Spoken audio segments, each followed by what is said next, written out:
Hello YouTube, watch me turn this carpet into this right here.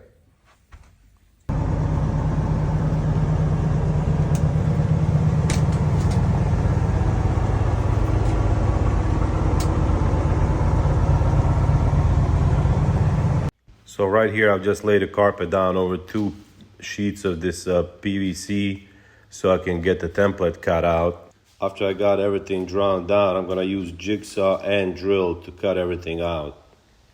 So I ended up using 2 layers of this silent mat in my truck to make it nice and quiet inside.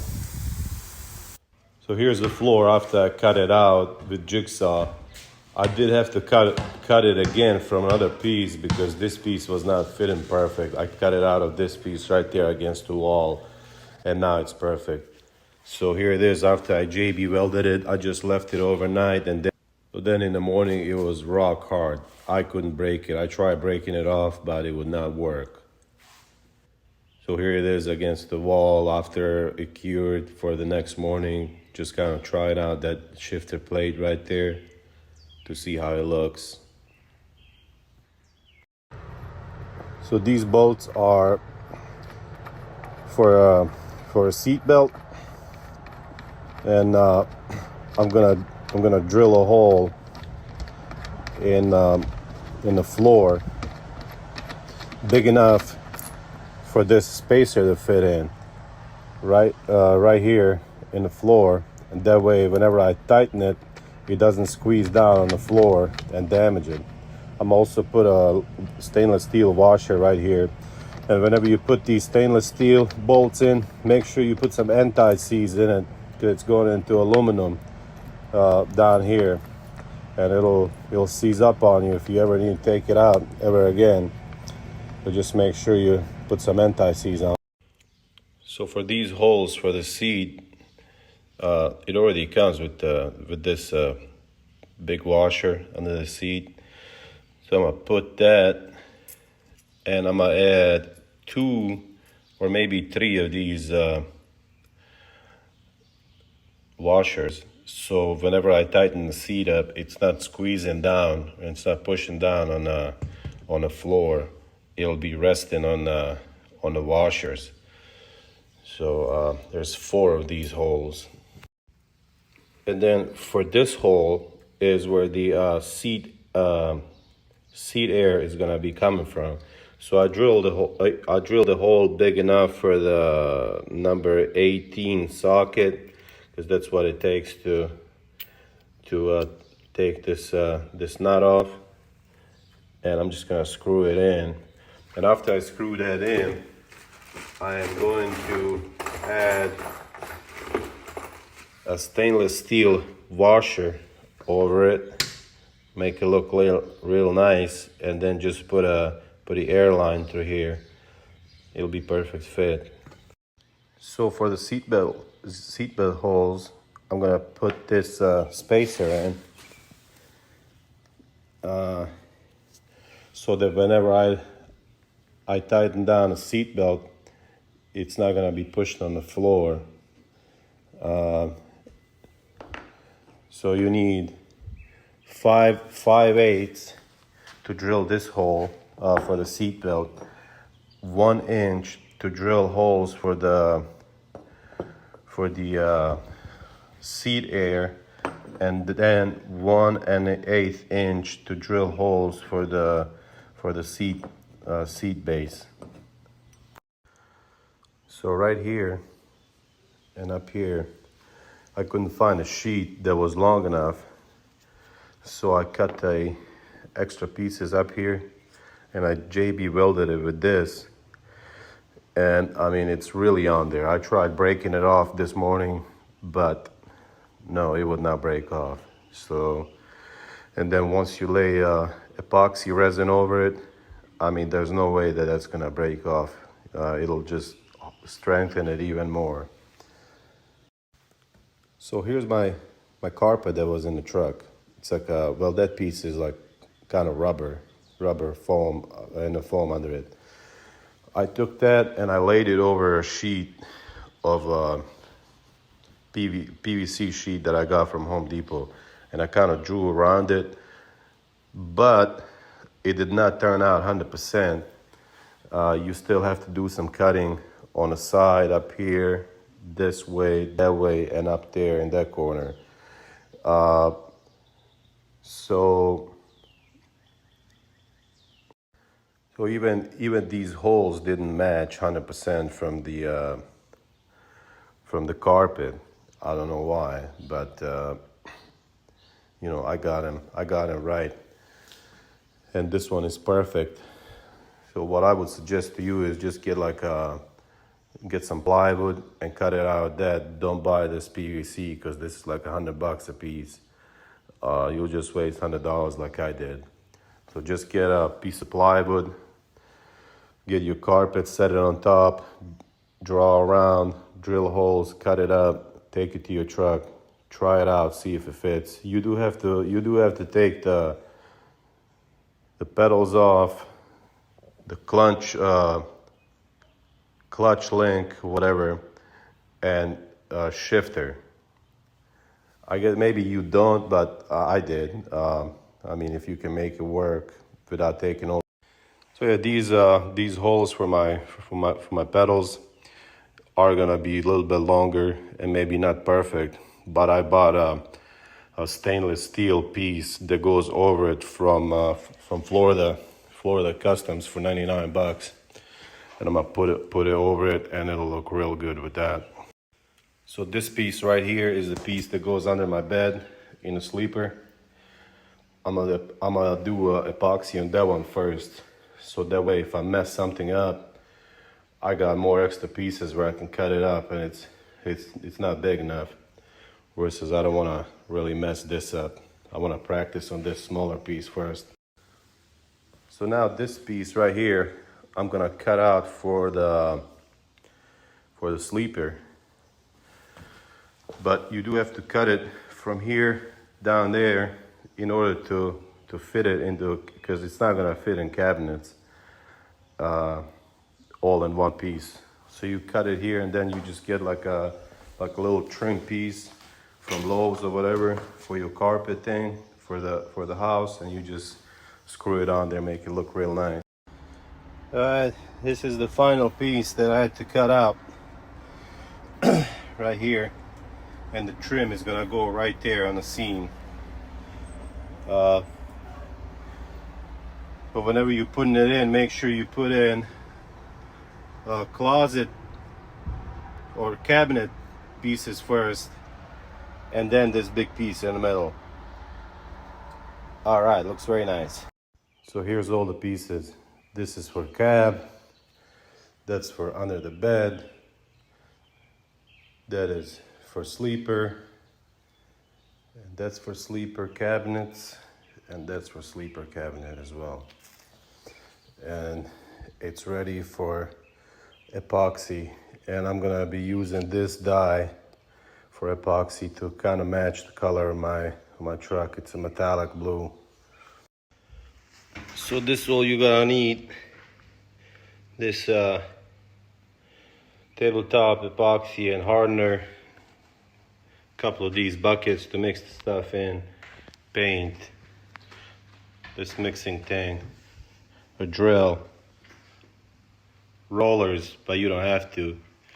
And then if you want to do veins in it, you can use any paint, and stir stick. Spray some paint on a stir stick, and then just kind of run it in the epoxy whenever you pour it. Oh yeah, and you're gonna need this this plumber's torch to get all the bubbles out, or you can use a heat gun, but this works better from what I've seen on YouTube. So you go ahead and pour it into this cup, the same amount, however much you pour the epoxy, that's how much you pour of this hardener. And then just add paint, whatever paint you want. Actually, it's called mica powder. Just add that and mix it up, and you're good to go.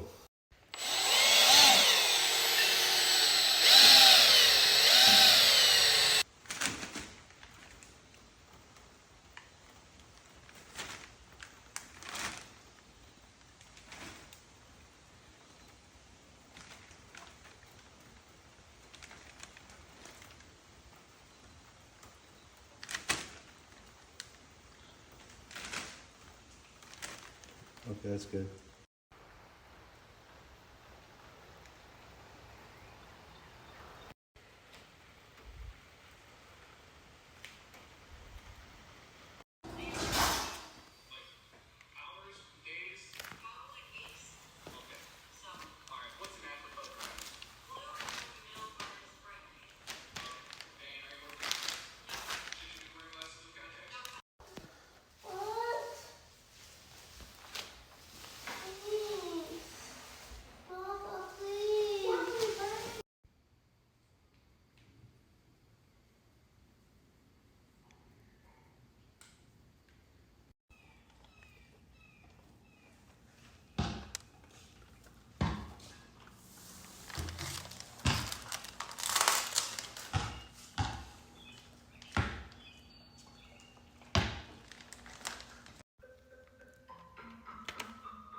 So here's what I'm doing with this plate. This hole right here, it has to be smaller than this. If you cut it down to the same size, and even after you put the cover over it, you're gonna be able to see all the way around it. I already tried it out on that piece right there. So how I'm doing it is I went to my local metal supplier shop, and I got this piece of aluminum, same thickness, 1/8 of an inch, 8 inches by 13 inches.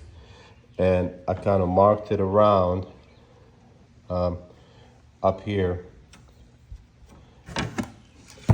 and on the bottom. So I marked it around, and then I'm gonna go about 1/2 inch from each side, here, here, and here, so that this is bigger than a hole that I'm going to cut. And I'm gonna cut around it. I'm gonna cut a hole right here for the shifter, and that way if anybody needs to work on transmission, they can take this out. So here's the piece after it's been cut, and now I'm just gonna Dremel the edges a little bit so that they're not sharp, and then we'll cut that other piece. So here's the plate that I cut the hole out of, and here's the other one that I got from the metal supply shop. I'm gonna drill holes around it and put screws in here to hold this in place, and then that little shifter plate and a boot is gonna go right here. So whenever if somebody needs to work on transmission or something, you don't actually have to take this whole piece out, because this will be under the floor. You can just remove this piece, and there's plenty of space to work through there. So I do have 2 layers of this this silent mat under this, but I also wanted to get this. I got this at Lowe's, and I think it's gonna be real nice and quiet in here. And of course I put the silent mat up on the roof, inside the cabinets, all the way around, so it's gonna be real nice.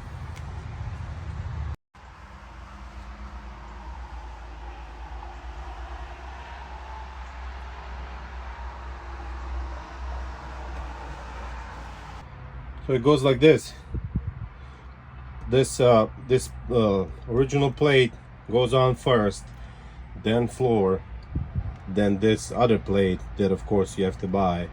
Put that on, then you put I still gotta drill holes around here for the shifter boot, and then we're gonna put that on, and then we're gonna put this on just like that. So just like this, put this plate over this plate, and then shifter right here,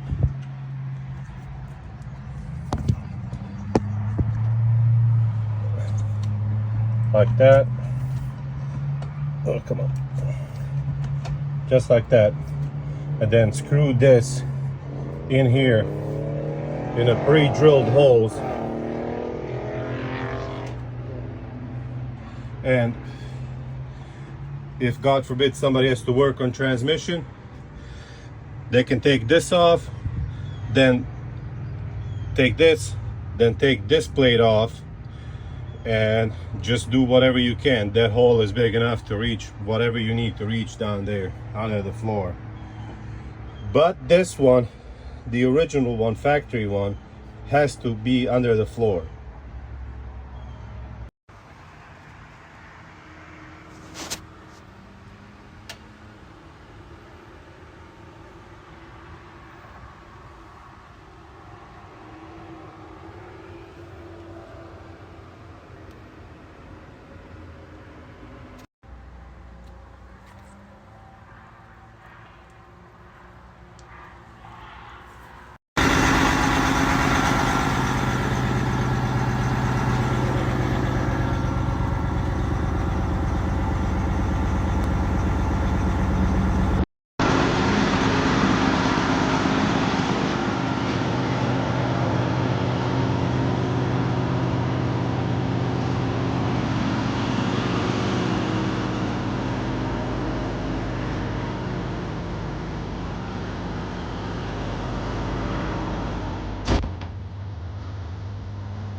In the next video, I'm going to show you how to nest this cover right here that was between the sleeper and the cab.